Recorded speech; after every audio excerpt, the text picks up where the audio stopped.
Today we're gonna make this easy Nigerian George wrapper cake. For the cake lace, I'm gonna show you my favorite cake lace. It's by Claire Bowman and it's a pearlized soft gold lace. So very easy, it's already mixed up. So all you need to do is give it a mix. So just spread the cake lace mixture all over the mat, working it to make sure that all the paste has gone into all the little details, and then remove all the excess. You can also use like a scraper to get rid of all the excess and to make it nice and flat. Repeat the same process for the other two mats and bake them in the oven for 10 minutes at 70 to 80 degrees Celsius. Once it's out, just cool it down for 5 minutes and release the lace off the mat. Be careful because they can easily break. So just gently peel it away and be careful not to break. But that's why I always make extra just in case it breaks while I'm trying to remove them from the mat. For the sequence, all I do is just simply shake it and it will loosen up quite easily. So I baked a 9 by 12 inch cake, filled it with buttercream and jam. Now I am just carving. I'm removing a bit of cake right in the center to form a groove. This groove will be where you will see the fold of the George wrapper. So just crumb coat the cake with buttercream and put it in the fridge. While it's chilling in the fridge, roll out your fondant. I'm using a peach reddish colored fondant. Just roll it out to the same size as your cake. Roll it on your rolling pin and lift it up to go and cover your cake.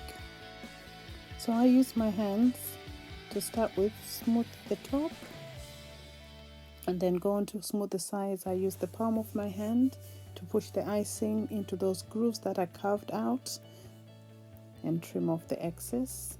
I use a smoother just to define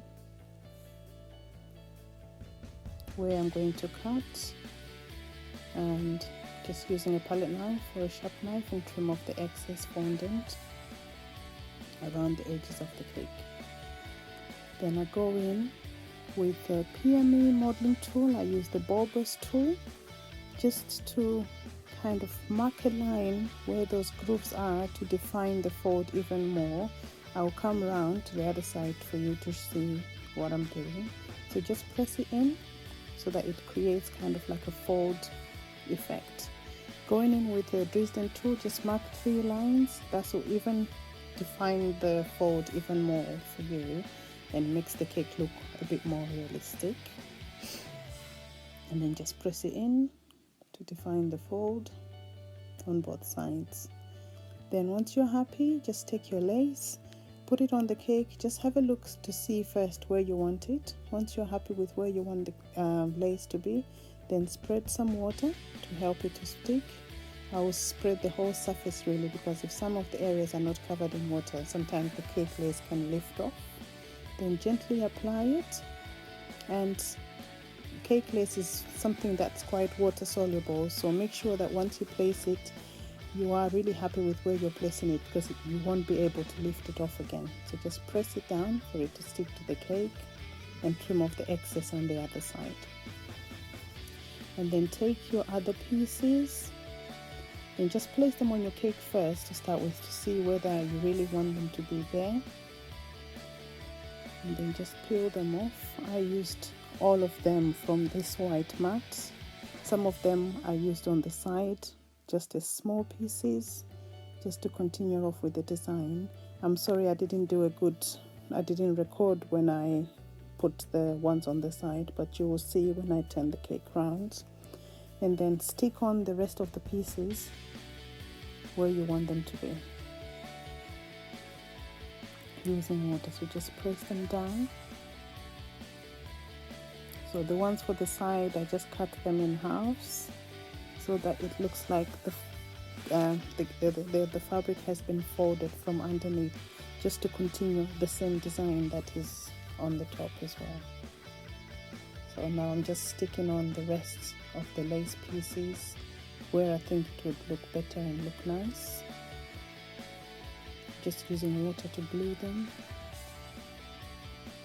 In this keep on moving them around until you're happy with the position, then you stick them down.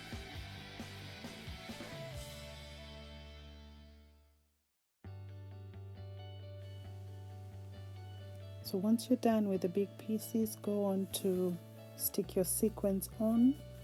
This one I just did it pretty much random, because most of the Nigerian lace, they have quite a lot of sequins and a lot of color to them. Just put a bit on the sides and then on the lower level as well to continue with the design. So you see it's just pretty much bringing it to life. Next week I'll show you how to make this edible shoe. So don't forget to like, share and subscribe for more free cake decorating tutorials from me. Thanks for watching. Goodbye.